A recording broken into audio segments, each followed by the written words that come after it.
Tout d'abord, merci à Philippe, merci aux équipes Maestrium avec qui on a organisé ce webinaire. Ça a été très agréable de travailler avec vous et on va faire en sorte que ce webinaire soit une réussite. Donc les statuts, en fait, c'est un document qui est assez générique, mais qui va qualifier toute votre activité. Donc on va notamment décrire le nom de votre entreprise, l'objet social, le montant du capital et toute autre information qui va régir le fonctionnement de votre société et sa possible évolution. Donc pour créer une société, en fait, vous avez certains frais incompressibles qui sont en fait des frais de greffe pour immatriculer la société et des frais d'annonce légale entre 200 et 250 euros. Voilà, ça c'est les frais juridiques que vous allez avoir, que vous décidez de créer votre société seule ou accompagnée d'une structure. Après, par exemple, si vous voulez faire un gros investissement, vous avez aussi la possibilité de mettre un capital, imaginons 2 000 euros, et de faire ce qu'on appelle après des apports en compte courant.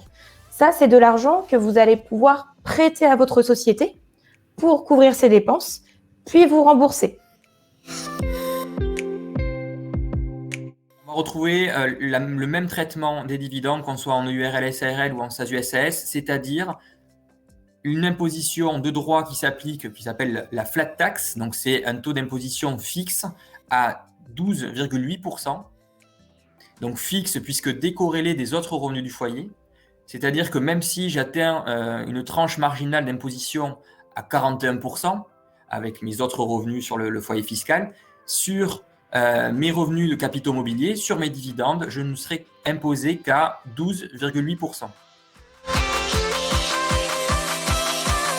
Mes cotisations seront plus élevées à payer parce que je vais avoir un statut différent. En fait, je vais être assimilé salarié. Donc, je vais dépendre du régime général et je vais cotiser à la retraite des cadres.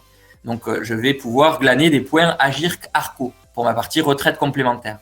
Donc, tout ça fait que ma protection sociale est meilleure que celle que m'offre la sécurité sociale des indépendants si je suis en EURL.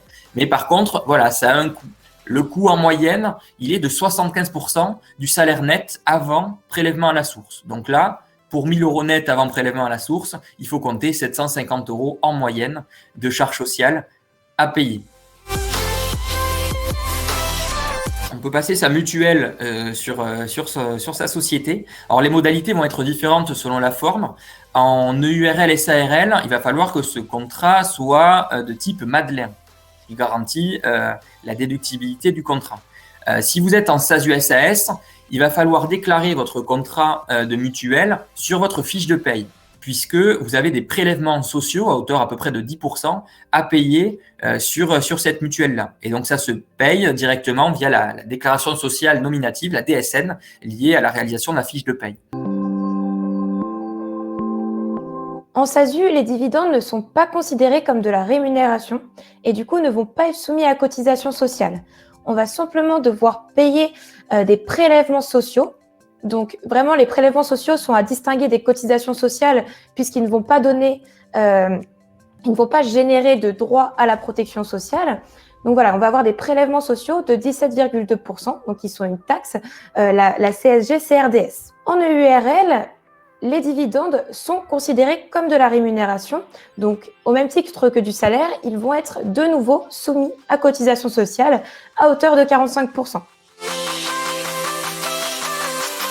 Donc, par exemple, je décide de 60 000 euros de versement de dividendes. Je paie mes 17,2 et mes 12,8 le 15 du mois suivant. Et sur ce qui va rester, je vais pouvoir fractionner mon versement. Je peux me verser 10 000 euros un mois, 20 000 euros le mois d'après. Mais le tout, c'est qu'on ait bien déclaré ces dividendes et bien sûr qu'on ait bien payé ces prélèvements sociaux et son acompte d'impôt sur le revenu si on est soumis à cela.